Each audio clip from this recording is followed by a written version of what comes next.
हं. एकच मिनिट यार, लागलेलं बी लक्षात लागेल. हां, एकच मिनिट. ठीक.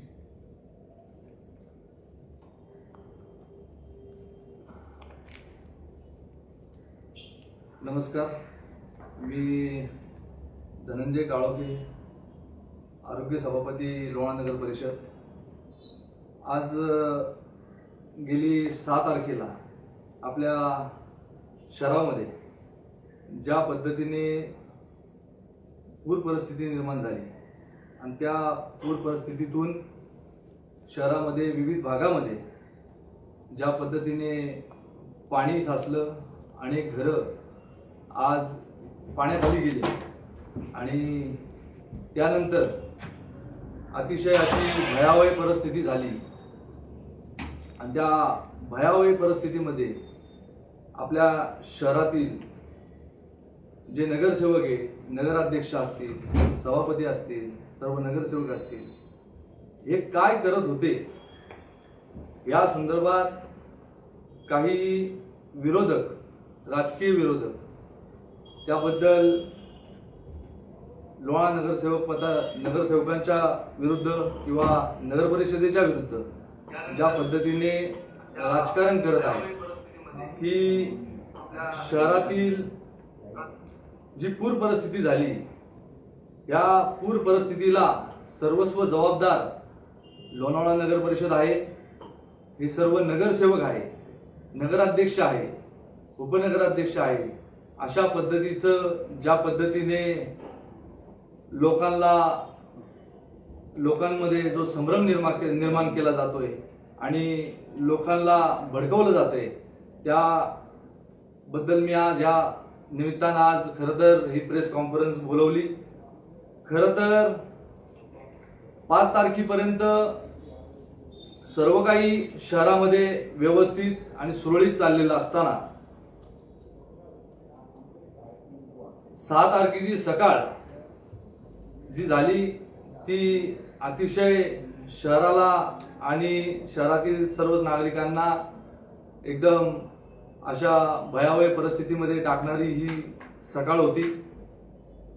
खऱ्या अर्थानं सकाळी पहाटे 5 वाजता मला माझ्या प्रभागातनं रस्टिक आयलंड या ठिकाणावरनं माझे भावाचे जे मेहुणे होते त्यांचा मेसेज आला, फोन आला का भाऊ या ठिकाणी सर्व चीफ ऑफिसर, मुख्य अधिकारी आणि बरेचसे लोणार नगर परिषदेचे अधिकारी या ठिकाणी आलेले आहेत.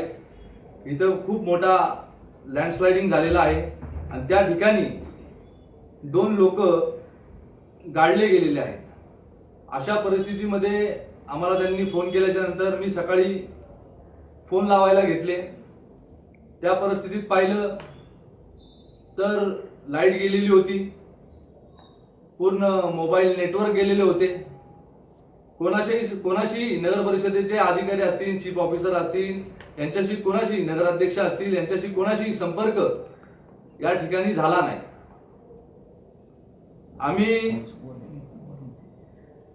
या ठिकाणी घराबाहेर पडलो.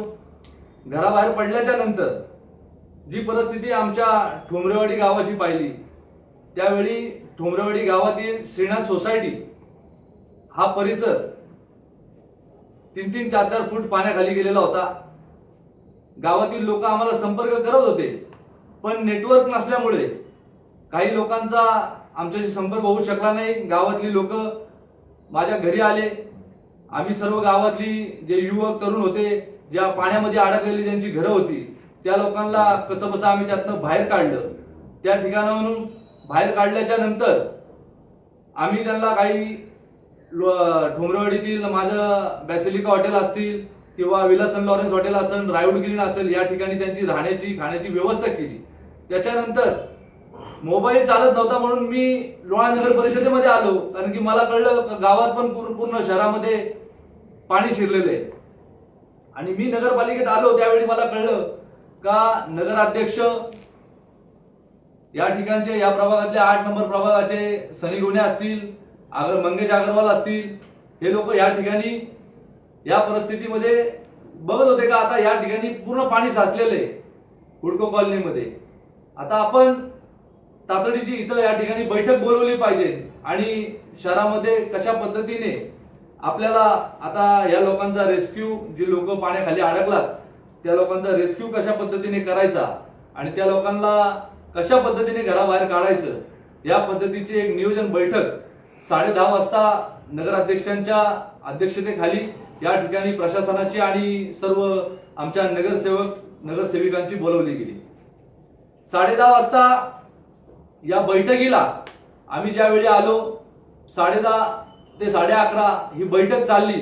या बैठकीमध्ये काय काय उपाययोजना करायच्या या पद्धतीने अनेक सगळ्या भागातल्या नगरसेवकांनी आपापल्या परीने सल्लामसलत केली.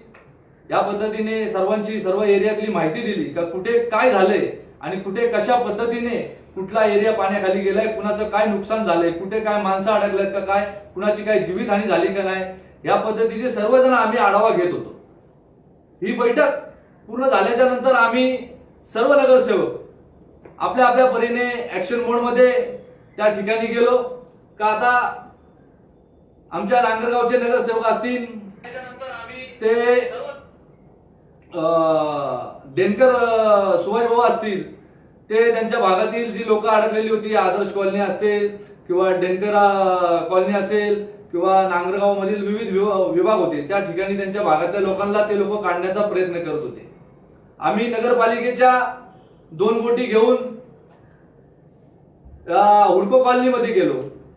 आज आमचे सहकारी नगरसेवक असतील मोबिनबाई ते इंदिरानगर मध्ये त्यांच्या परीने ते राहतात तिथं, पण त्यांच्या भागातील जी लोक आहेत कशा पद्धतीने त्यांना बाहेर काढता येईल त्याचा प्रयत्न ते करत होते. भांगरवाडीमध्ये उपनगराध्यक्ष देवीदास कडू असतील ते स्वतः त्यांच्या घरामध्ये अडकले गेले कारण की त्यांच्या घराच्या बाहेर 5 ते 6 फूट पाणी साचलेलं होतं. अशा परिस्थितीमध्ये त्यांना घराच्या बाहेर पडता आलं नाही. दत्ता भाऊ असतील आमचे जे भारतीय जनता पार्टीचे नगरसेवक आहेत आणि पाठारेताई असतील ते त्या पद्धतीने त्यांची निशिगंधा सोसायटी आणि भांगरवाडीच्या रेल्वे लगतचा जो भाग आहे जो पाण्याखाली गेला होता त्या भागामध्ये त्या नागरिकांना बाहेर काढण्याचा प्रयत्न करत होते. आमच्या ठोंबरेवाडी भागात मी गेलो होतो. भुशी भागामध्ये आमचे सोनालीताई मराठे हे लोक नगरसेवक ते लोक त्या ठिकाणी अडकले गेले होते. खंडाळ्याचे जे नगरसेवक कोंडे वगैरे ते त्या ठिकाणी या ठिकाणी लँडस्लाइडिंग झाले होते त्या ठिकाणी ते लोक पाहत होते. जीवन गायकवाड जे आमचे खंडाळ्याचे नगरसेवक पाणी सभापती ते नेताजीवाडी त्या ठिकाणी पाणी गेलं होतं त्या ठिकाणी ते काम करत होते. आणि जे आमचे सन्माननीय सहकारी नगरसेवक निखिल भाऊ असतील कविश्वर किंवा मुकेश असतील परमार ते नगराध्यक्ष आणि आम्ही 4-5 जण या ठिकाणी नगरपालिकेमध्ये सर्व व्यवस्था पाहत होतो का आता इथून पुढच्या काळामध्ये आपल्याला कशा पद्धतीने काय करायचंय. आम्ही सुरुवातीला गेलो हुडकोमध्ये ज्या टायमाला आम्ही नगर परिषदेच्या कर्मचाऱ्यांच्या मार्फत त्या ठिकाणी ज्या बोट टाकल्या रेस्क्यू बोट त्या बोट रबरच्या असतात. आता त्या बोट ज्यावेळी आतमध्ये गेल्या त्या टायमाला त्याला काही दोन्ही बोटींना अँगल लागले काही पत्रा लागला त्यामुळे त्या बोट तिथं त्या पंक्चर झाल्या. त्याच्यानंतर त्यांना बाहेर काढलं. आमचे जे सहकारी नगरसेविका आमची भगिनी जी डमडरेताई तिच्या भावानी फोन केला आंबेवली साराला आणि त्यांनी तिथून आंबेवलीवरनं एक सर्व्हिस बोट पाठवली आणि एक रेस्क्यू बोट पाठवली आणि त्यांनी ते 1 तासाभराने 1-1.5 तासांनी त्यांची बोट आली आणि त्याच्यानंतर आम्ही रेस्क्यूला सुरुवात केली.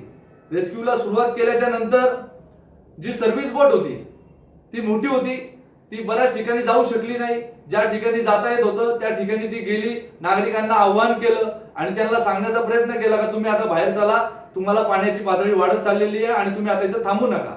पण अनेक नागरिक आम्हाला हुडको कॉलनी मधले त्यांना बोलले का बाबा आम्ही वरच्या मजल्यावरती आहे आम्ही सेफ आहे तुम्ही काही काळजी करू नका आम्हाला जेवणाची पाण्याची याची सोय करा एवढं त्यांनी सांगितलं. ज्यांना नागरिकांना खाली राहत होते ते नागरिक म्हणले आम्हाला बाहेर पडायचे त्यांना बाहेर रेस्क्यू करून आणलं. त्यांची देखील सारा सिटीची पण एक बोट त्या ठिकाणी पंक्चर झाली. कशामुळे तर त्या अँगल पत्रा या गोष्टी लागण्यामुळे.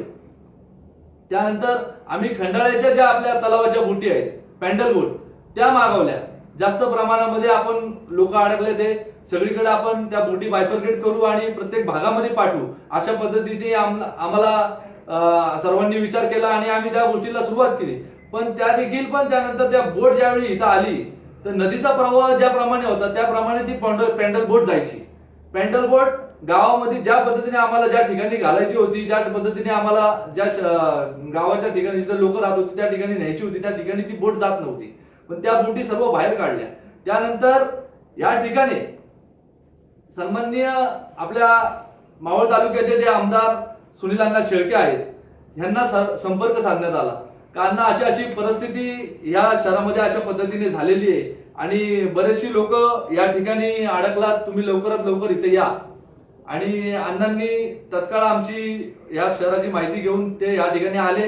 या ठिकाणी त्यांच्याबरोबर आपल्या पुणे ग्रामीणचे SP संदीपजी गिल साहेब देखील या ठिकाणी त्यांच्या सोबत आले आणि तातडीची एक बैठक परत प्रशासनासोबत नगरपालिकेमध्ये स्टँडिंग कमिटी हॉलला लावण्यात आली आणि त्या ठिकाणी सर्व आपण पत्रकार देखील त्या ठिकाणी होतात. आपण जी बैठक लावली त्याच्यामध्ये त्यांनी जिल्हाधिकारी सन्माननीय डुडी साहेब यांच्याशी संपर्क साधला. संपर्क साधल्याच्या नंतर डुडी साहेबांनी अर्जंटली तिथून NDRF 1 तासाभरामध्ये या ठिकाणी पाठवली आणि NDRF आल्याच्या नंतर 4-4:30 ला NDRF या ठिकाणी आपल्या NDRFनी कामाला सुरुवात केली आणि रेस्क्यू करायला सुरुवात केली. पण त्यांना वेळ कमी भेटला. वेळेअभावी त्यांनी अंधार पडण्याच्या आत जेवढी लोक बाहेर काढायची होती तेवढी त्यांनी काढली आणि त्याच्यानंतर अंधार पडल्याच्या नंतर कोणालाही लाईट नव्हती, मोबाईलला नेटवर्क नव्हता, अतिशय भयावह परिस्थिती होती. त्यामुळे कुणालाही त्या ठिकाणी जाता आलं नाही. मग त्या ठिकाणी आम्हाला ना जेवण पोहोचवता आलं, ना कुठली जेवण पोहोचवण्यासाठी आमच्याकडे साधन होतं, ना कुठली बोट होती. NDRF सारखी जी आज इतकी ट्रेनिंग लोक त्या ठिकाणी असतात त्या लोकांना जर अंधारात जाऊ शकत, ती लोक त्या परिस्थितीमध्ये अंधारात जाऊ शकत नाही तर आमच्यासारखी सर्वसाधारण किंवा कोणी नगरसेवक असेल किंवा नगरसेविका सामाजिक कार्यकर्ते असतील ते या ठिकाणी जाऊ कसे शकले असते. हा एक माझा मुळात सर्व जे नागरिक आज ज्या पद्धतीने जे राजकीय लोक ज्या पद्धतीने टीका करतात का ही लोक होती कुठं, आज मला त्यांच्यावरती टीका खरं तर करायची नाही. कारण की ते देखील काम करत होते पण ते देखील त्या परिस्थितीमध्ये त्या ठिकाणी जाऊ नसते शकले आणि आम्ही देखील त्या परिस्थितीमध्ये त्या ठिकाणी जाऊ नसतो शकलो. पण आज उगाच पाणी सुकलंय आणि त्याच्यानंतर तिथे जायचं, काहीतरी पब्लिसिटी स्टंट करायचा आणि सांगायचं का ही लोक त्यावेळेस राजकारणात त्या पूर परिस्थितीमध्ये काय काम करत होते, कुणाला त्यांनी मदत केली का नाही, काय केली का नाही, अशा पद्धतीने सर्व लोकांना संभ्रम निर्माण करत होते. आज आम्ही बघतोय का आज गेली 2-3 दिवस झाले आम्ही लोणा नगर परिषदेच्या वतीनं आपल्या जेवढी लोक पूर परिस्थितीमध्ये अडकली होती त्या लोकांपर्यंत जेवण पोहोचवण्याचं काम, त्या लोकांपर्यंत पाणी पोहोचवण्याचं काम हे प्रायोरिटीवर तर आम्हाला करणं गरजेचं होतं. आम्हाला असं वाटलं त्या ठिकाणी का हे काम आपण पहिलं प्रायोरिटीवर केलं पाहिजे. अनेक लोकांचे किचन्स आणि धनधान्य हे सगळं हे पूर्ण खराब झालेलं आहे आणि पाण्याखाली गेलेलं आहे. पण आता प्रायोरिटीवरती आपल्याला फक्त एवढंच का आपण त्यांना जेवणाची सोय आणि पाण्याची सोय तरी किमान करून दिली पाहिजे अशा पद्धतीने आम्ही सर्वांची सोय करत होतो. आणि ती करत असताना बऱ्याच लोकांनी सांगितलं का इथे जेवण पोहोचलं नाही, तिथे जेवण पोहोचलं नाही. तर त्या ठिकाणी लोणावळा नगर परिषदेकडून कम्युनिकेशन होण्यासाठी हाच प्रॉब्लेम येत होता कारण की आपल्या भागामध्ये नेटवर्क नव्हतं आणि अतिशय हीच परिस्थिती शेवटपर्यंत राहिली. दुसऱ्या दिवशी देखील त्याच परिस्थितीतून आम्ही सर्व लोकांना आवाहन करत होतो, जेवण पोहोचवण्याचं काम करत होतो, लोकांना बाहेर काढण्याचा प्रयत्न केला. पण यात मला एवढं सांगायचंय आपल्या लोणावळा शहरातील नागरिकांना की जी आज सर्व आपण आमच्यावरती किंवा नगरसेवकांवरती किंवा नगरपालिकेवरती ज्या पद्धतीने काही लोक तुम्हाला सांगतात त्यांच्या सांगण्यावरून तुम्ही जर आपल्या सर्व सदस्यांना किंवा नगरपालिकेला किंवा आपल्या शहराला जर तुम्ही दोषी ठरवत असाल तर मला तुम्हाला एकच तुमच्या समोर खुलासा करायचा आहे की हे टाटा कंपनीचं पत्र माझ्याकडे आहे. आज 6 तारखेची सकाळ आपल्यासाठी अतिशय भयावह होती आणि त्या परिस्थितीमध्ये सकाळी पहाटे 2 ला सुरुवात झालेला पाऊस ते सकाळी 7 वाजेपर्यंत ते धरण उलटून गेलं होतं आणि शहरामध्ये आपल्या झालेलं पाणी पूर्ण आणि आपल्या शहरातील अनेक लोकांची घरं त्या पाण्याखाली गेली, त्यांचं नुकसान झालं. त्यांचं पत्र देखील आम्हाला 6 तारखेला सकाळी 10:40 आलेला आहे.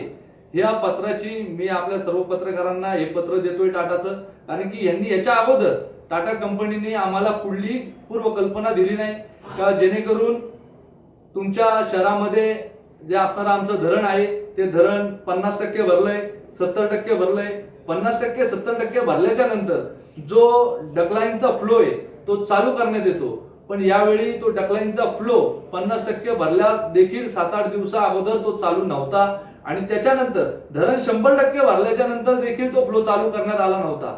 त्यावेळी आपल्या लोणार शहराचे PI जे सचिन पाटील आहेत त्यांनी टाटावाल्यांच्या ऑफिसमध्ये त्या दिवशी घुसले आणि अक्षरशः त्यांनी तिथे त्यांना इतके ऐकवलं आणि त्याच्यानंतर त्यांना सांगितलं की तुम्ही आता पहिलं पाणी सोडायला इथून सुरुवात करा डकलाईन मधून, इथं पूर्ण शहर पाण्याखाली जात चालले. त्यांनी त्यावेळी अर्धी डकलाईन सोडायला सुरुवात केली आणि त्याच्यानंतर ही सगळी परिस्थिती आम्ही अण्णांना आल्याच्या नंतर, सन्माननीय आमदार साहेबांना आल्याच्या नंतर आणि जे SP साहेब आल्याच्या नंतर त्यांना सांगितली की बाबा तुम्ही फक्त टाटाला सांगा का तुम्ही पाणी सोडा. पाणी सोडल्याच्या नंतर इथला जो भाग आहे जिथं पाण्याचा विसर्ग होतोय त्या ठिकाणी पाण्याचा फ्लो पूर्ण कमी होईल आणि इथलं पाणी उतरायला सुरुवात होईल. त्यानंतर त्यांनी पाणी सोडायला सुरुवात केली. खरं तर कधी ना असा पाऊस आज त्या 3 दिवसामध्ये पडला. आज आपण बघतोय 625 मिलीमीटर पाऊस त्या ठिकाणी आज 6 तारखेला पडला. 7 तारखेला 490 मिलीमीटर पाऊस पडला आणि 8 तारखेला 283 मिलीमीटर पाऊस पडला. असा एकूण 97 मिलीमीटर पाऊस पडला. आपण देखील पाहिलेलं आहे मागील वर्षात देखील जास्तीत जास्त 300 इंच पाऊस हा पूर्ण 4 महिन्यामध्ये पडत असतो. पण 3 दिवसामध्ये हा 100 इंच पाऊस पडणं म्हणजे ही एक अतिशय म्हणजे निसर्गाची आपल्यावरती झालेला एक मोठा हा हल्ला आहे तसं म्हटलं तर. आपण याच्यातून आपलं नशीब चांगलं की आपल्या शहरामध्ये काही जीवितहानी झाली नाही. देव करो आपल्या शहरातील या टाटाची जी हे आहे, तुम्हाला आता मला एक सांगायचं आहे.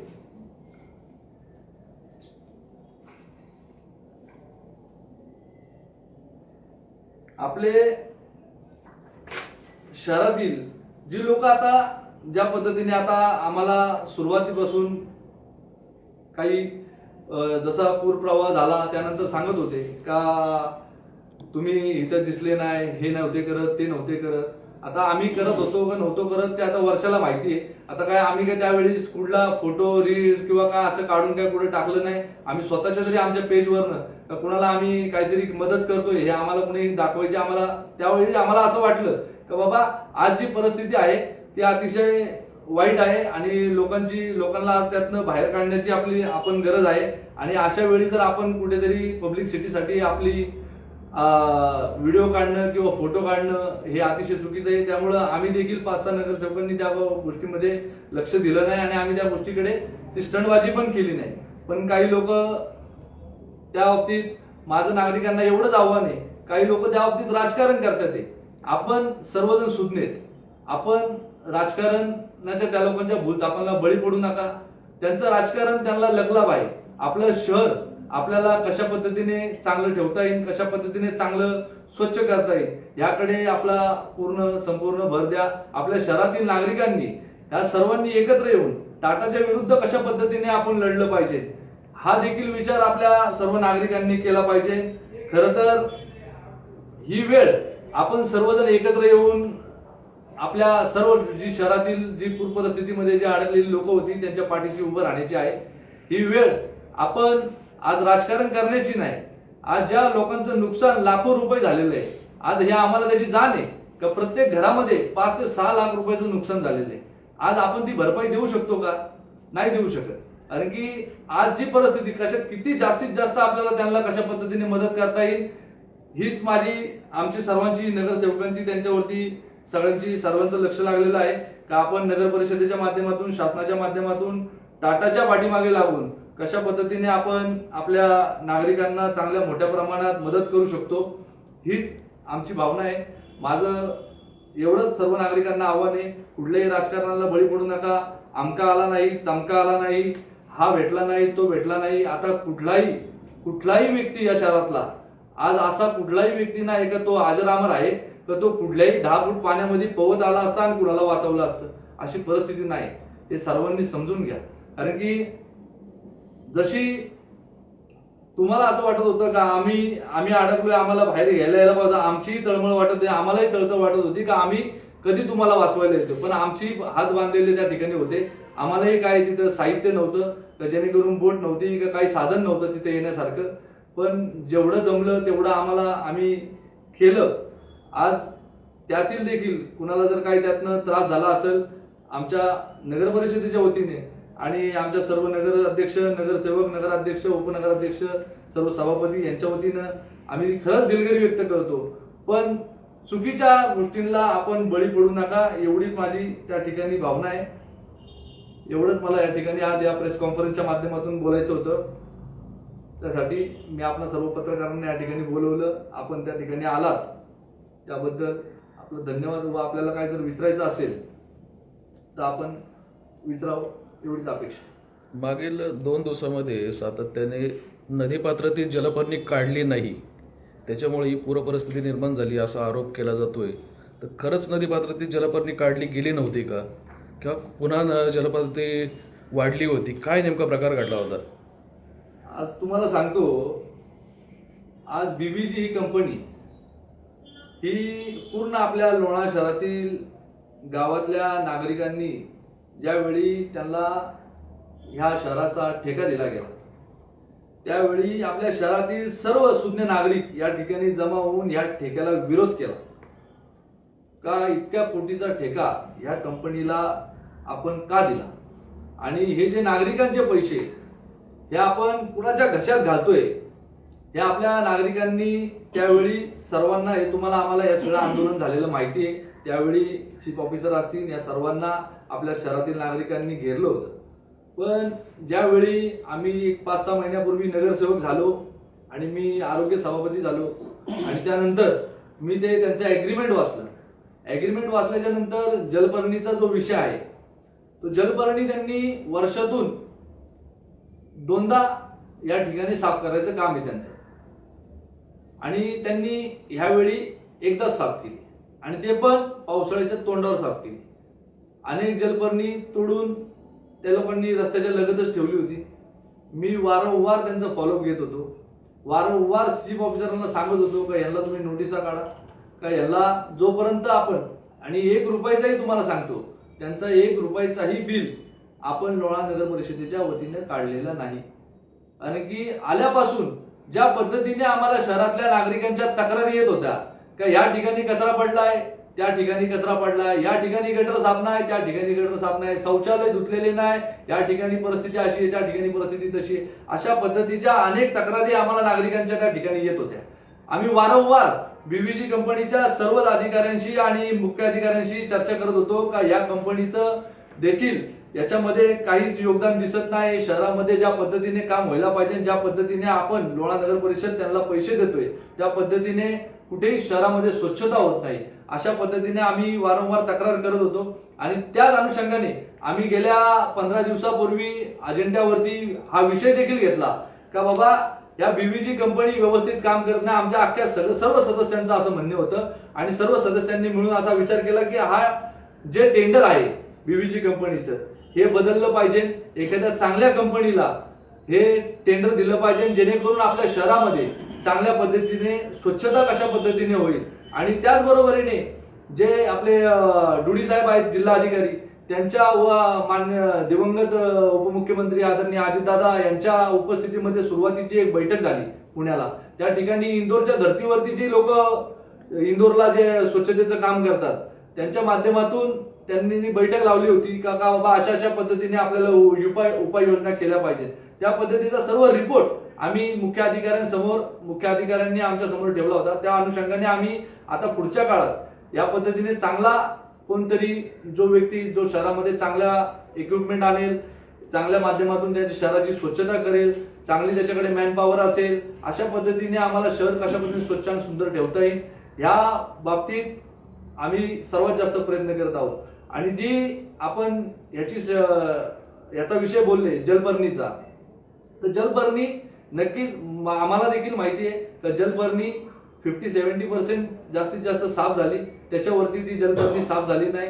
आणि आम्ही वारंवार या गोष्टीचा रिपोर्ट देतो. पण असं नाही की जलपर्णीमुळं हे वातावरण पूर्ण जलमय झालं किंवा काय. त्यामुळे पावसाचं जे प्रमाण आहे याचा देखील आपण सर्व नागरिकांनी विचार केला पाहिजे का पाऊस कधी ना असा पडणारा पाऊस त्या 3 दिवसामध्ये पडला आणि त्या आपल्या शहराची परिस्थिती त्या ठिकाणी निर्माण झालेली आहे. दुसरा एक मुद्दा वारंवार हे केला जातो की नदीमध्ये किंवा नाल्यांवरती जी काही अतिक्रमणं झालेली आहेत, नाल्यांची रुंदी अरुंद झालेली आहे, त्याच्यामुळे पाण्याचा जो फ्लो पुढे वाहून जायला पाहिजे तो त्या पद्धतीने वाहून जात नाहीये. हे सुद्धा त्याच्या मागे एक कारण असल्याचं नागरिक बोलतायत. आता खरं तर आपल्याला सांगू इच्छितो मी याच्यामध्ये, कारण की आज मी बऱ्याचशा ठिकाणी बघतोय का लोक जे बांधकाम व्यावसायिक असतील किंवा काही लोक जे बंगले बांधतात लोणावळा शहरामध्ये येऊन, त्या लोकांनी खरं तर प्लॅन एक पद्धतीचा पास करायचा आणि ऍक्च्युअल जागेवरती एका ठिकाणी वेगळं बांधायचं, अशा पद्धतीची बऱ्याच ठिकाणी परिस्थिती चालली. पण हीच तक्रार जर आम्ही केली तर आमच्यावरती काही ना काहीतरी आरोप केले जातात का बाबा हे काहीतरी पैशासाठी करताय ते, ह्या आमची नोटीस काढताय ते, आम्हाला ब्लॅकमेल करताय ते. त्यामुळे आम्ही सुरुवातीलाच म्हणजे आमच्या सर्व नगरसेवकांची बैठक घेऊन सांगितलं का अनधिकृत बांधकाम आणि याच्या बाबतीत आपल्या नगरसेवकांची तक्रार कोणाची आली नाही पाहिजे. नागरिकांची तक्रार येऊ दे, नागरिकांच्या तक्रारीवरती आपण त्याच्यावरती काम करायचं. त्याच्यावरती जे काय असेल चुकीचं असेल, कुणाचं काय तुटलं खराब चुकीची कोणी काय बांधकाम वाढवलेलं असेल त्याच्यावरती आपण उपाययोजना करून त्याच्यावर कारवाई करायची. याबद्दल आमची सर्वांची एकमत झालेलं आहे. आम्ही स्वतः कुणाचं असं पत्र देणार नाही का बाबा याचा अनधिकृत झालंय त्याचा अनधिकृत, कारण की चुकीचे राजकीय आरोप विरोधकांच्या माध्यमातून आमच्यावरती केले जातात हे आम्हाला लक्षात आहे. त्यामुळे आम्ही या गोष्टी करत आज जी परिस्थिती निर्माण झालेली आहे अशी काही बांधकामं आहेत की ज्याच्यामुळं नाल्यांचं स्वरूप कमी झालेलं आहे. अशा बांधकामावरती कारवाई होणार का? 100% होणार. आता जी परिस्थिती झाली तर या आता पुढच्या काळामध्ये आता या गोष्टी प्रायोरिटीवरती केल्याच पाहिजे आणि त्या खरं तर मुख्य अधिकाऱ्यांनी केल्या पाहिजे. ते काय आमच्या अधिकारात कुणाच्या येत नाही, हे सर्व काम मुख्य अधिकाऱ्यांचे आणि पुढील काळामध्ये मुख्य अधिकाऱ्यांनी या गोष्टी पाहिल्या पाहिजे. अशी परिस्थिती आम्ही निर्माण निदर्शनास आणण्याचं झाल्यानंतर काम करू त्यांच्यासोबत. अशी परिस्थिती निर्माण झाल्यानंतर मुख्य अधिकाऱ्यांसोबत लोकप्रतिनिधी सुद्धा भरडले जातात. तर कुठेतरी आपली पण जबाबदारी आहे की अशा प्रमाणे आपल्या शहरामध्ये अनधिकृत बांधकामं होणार नाहीत किंवा होत असेल तर त्याच्यावरती त्याच वेळेस रोख लावला गेला पाहिजे. नाही खरं तर मुळात तुम्हाला सांगतो ही जी परिस्थिती झाली तर याच्यामध्ये असं नाही म्हणता येणार का सर्व चुकी टाटाची. आपल्या शहरामध्ये जर आपले नवीन नगरसेवक आल्याच्या नंतर ज्या पद्धतीने आपल्याला ती बैठक आपत्कालीन योजनेची जी बैठक बोलवायला लागते त्यामध्ये ह्या ठिकाणी ती बैठक बोलवली गेली नाही यावर्षी. अरे काय प्रशासनाला ही सवय लागलेली, प्रशासन काळामध्ये त्यांना काम करायची सिंगल काम करायची सवय लागलेली.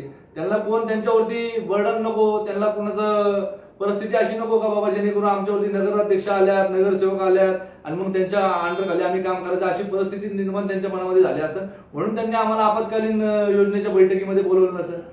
खरं तर हाच प्रश्न मला विचारायचा, ज्याचं प्रश्न उत्तर तुम्ही आधीच दिलं की आपत्कालीन जी काही व्यवस्था असते नगर परिषदेची ती खरं तर प्रत्येक पावसाळ्यापूर्वी, कारण आपल्याकडे पावसाचं प्रमाण असतं, ती म्हणजे आपत्कालीन एक समिती तयार केली जाते, ती झाली नाही. त्याच्यामध्ये आपल्याला जे काही ते केलं गेलं नाही. आता ह्याच्यामधनं तुम्हाला खरं तर एक धडा मिळालेला आहे. दुसरा एक विषय असा आहे की अजून एक आरोप असा होतो की नगर परिषदेच्या पात्रात म्हणण्यापेक्षा जी रेड लाईन आहे फुडकोच्या तिथे नगर परिषदेनेच एक मोठं बांधकाम केलेलं आहे, शेड मारलेलं आहे. त्या ठिकाणी काही नगर परिषदेच्या गाड्या पार्क केल्यात आणि लोकांचं म्हणणं, जे स्थानिक नागरिक आहेत त्यांचं म्हणणं असं आहे की त्या बांधकामामुळे सुद्धा जे पाणी खरं तर नदीमध्ये वाहून जायला पाहिजे होतं सुरुवातीच्या ह्याच्यामध्ये ते पाणी वाहून गेलं नाही आणि ते पाणी तिथं थांबलं. तर आपण त्याच्यावरती आपण काही निर्णय घेणार आहात का? अहो ते बांधलंय कोणी त्याची माहिती घ्या. ते पूर्वीच्या सदस्यांनी बांधलं ना, ते काय आम्ही बांधलं का? प्रशासकीय कालखंडात बांधलं गेलेलं आहे ते कुठं प्रशासकीय कालखंडात बांधलं गेलं? प्रशासकीय कालखंडात नाही बांधलं गेलं. तिथं जो गणपती विसर्जनाचा हे बांधला गेला तलाव जो आहे तो ह्याच्यामध्ये, परंतु तिथं जे पार्किंग जे केलं गेलेलं आहे म्हणजे आपल्या तिथं काही गाड्या लागतात, ह्याच्या ड्रेनेजच्या वगैरे गाड्या त्या ठिकाणी ज्या लागतात त्या गाड्यांचं जे तिथं शेड मारलं गेलं इथून तिथून आईस्पेस, त्या शेड बद्दलचा विषय. समोरची जागा देखील आपलीच आहे ना, पुरंदर ग्राउंडला जे लागून पुरंदर ग्राउंडची जी जागा आहे ती आपल्या लोणा नगर परिषदेची. तिथे भरपूर जागा होत्या. तर प्रशासनाने का बांधलं तिथं त्याचं आम्हाला माहित नाही, पण त्यांनी देखील अडचण होत असेल तर ते नक्की या पुढच्या काळामध्ये आपल्याला काढावं लागेल.